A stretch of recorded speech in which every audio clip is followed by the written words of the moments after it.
Alaikum wa rahmatullahi wa barakatuh. Marhaban bikoum alaikum Abu Isam. Bienvenue à toi pour la suite de l'explication de ce programme de Tajwid. Et après avoir parlé de la lecture lors du cours précédent d'Al-Isti'adha, de la demande de refuge auprès d'Allah tabaraka wa ta'ala contre Shaitan, voilà que l'on va parler durant ce cours de la lecture d'Al-Basmala. Et il s'agit de la parole, comme tu l'as compris avec le cours précédent, Bismillahirrahmanirrahim. Donc on va parler de la manière de lire Al-Basmala et comment on pratique sa lecture en lisant la fin de la sourate qui précède, cette sourate qui commence donc par Al-Basmala, et le début de cette sourate qui vient juste après. Et on a rappelé lors du cours précédent que chaque sourate du Coran commence par Al-Basmala, à l'exception de sourate At-Tawbah, la sourate numéro 9. Et sache que les gens de science ont parlé et ont expliqué longuement ce qui est voulu à travers Al-Basmala, notamment son jugement. Et sache que fait partie de la tradition des gens qui suivent la sunna du prophète sallallahu alayhi wa sallam, le fait de commencer, lorsqu'ils commencent l'écriture d'un ouvrage, de livre de science, par exemple, de commencer par Al-Basmala, puisqu'il s'agit de la manière dont Allah tabaraka wa ta'ala a introduit chaque sourate du Coran, à l'exception de sourate At-Tawbah. Il s'agit de la manière dont le prophète sallallahu alayhi wa sallam a procédé lorsqu'il a envoyé des lettres et des messages. Il commençait par Al-Basmala. Il s'agit de la tradition également des prophètes, comme l'a fait Sulayman alayhi salam lorsqu'il a envoyé cette lettre à la reine de Saba, les appelant au tawhid, au fait d'adorer Allah Ta'ala, lui seul sans associé, comme Allah Ta'ala le rappelle dans Surat An-Naml, Innahu min Sulayman, lorsqu'elle dit, c'est-à-dire la reine de Saba, rappela et dit, elle vient certes de Sulayman, Innahu bismillahirrahmanirrahim. Et il a commencé sa lettre par cette parole, Bismillahirrahmanirrahim. Donc on va parler de la manière de lire la fin d'une sourate avec le début de la sourate et bien évidemment la lecture d'Al-Basmala entre ces deux sourates, à l'exception, comme on l'a dit, de sourate At-Tawbah. Awjuh al-qira'ati ma bayna as-suratayn, les différentes manières de lire et de lier entre deux sourates. La première manière, c'est ce que l'on appelle Waslul Jami'. Et tu te rappelles, avec le cours précédent, que Waslul Jami' désigne le fait de faire la liaison entre chaque composante, entre chaque parole.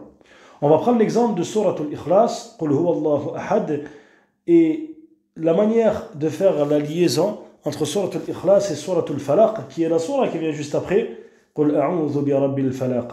Et on va donc faire la liaison entre la fin de la sourate, Al-Basmala, et le début de Surat Al-Falaq.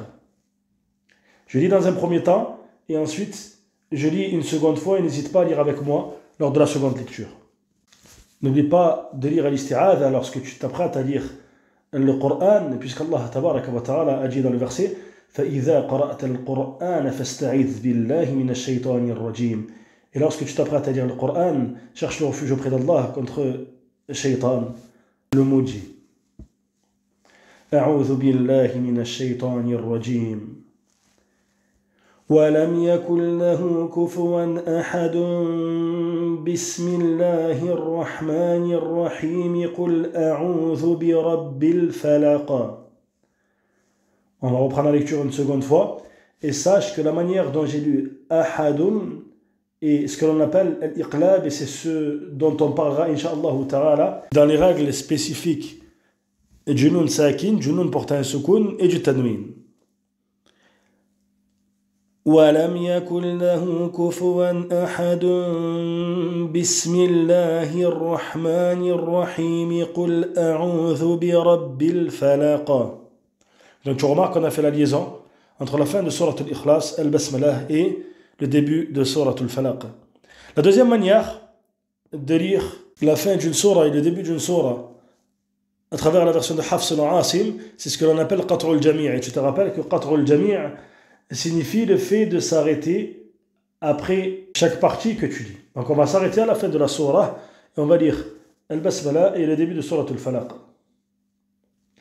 وَلَمْ يَكُنْ لَهُ كُفُوًا أَحَدٌ بِسْمِ اللَّهِ الرَّحْمَنِ الرَّحِيمِ قُلْ أَعُوذُ بِرَبِّ الْفَلَقِ. On reprend. ولم يكن له كفوا أحد بسم الله الرحمن الرحيم قل أعوذ برب الفلق.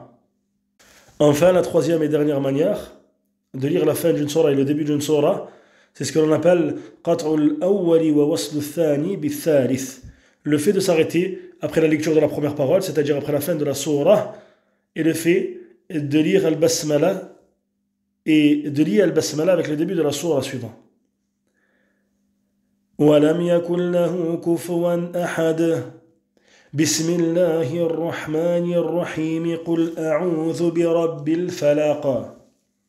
On recommence. وَلَمْ يَكُنْ لَهُ كُفُوًا أَحَدٌ بسم الله الرحمن الرحيم قل أعوذ برب الفلق. Et tu remarques qu'il n'y a pas la quatrième manière dont on a parlé lors du cours précédent au sujet de la lecture de l'isti'adha, c'est-à-dire waslul awwali bithani, le fait de lier la première parole avec la deuxième, et de s'arrêter afin de lire la troisième parole. C'est-à-dire que tu ne lis pas la fin de la surah tout en la liant avec al-basmala, puis tu t'arrêtes après avoir lu al-basmala et tu commences à lire le début de la surah suivante. Puisque si tu pratiques cette façon, on pourrait penser qu'al-basmala fait partie de la surah précédente. Or, ce n'est bien évidemment pas le cas. On termine par une remarque. Tanbih. تبدأ كل سورة بالبسملة إلا سورة التوبة. Comme on l'a dit, chaque sourate du Coran commence par al-basmala, sauf sourate al-tawbah. J'espère que ce cours t'a été profitable et je te dis à très vite pour la suite du programme, incha'Allah ta'ala.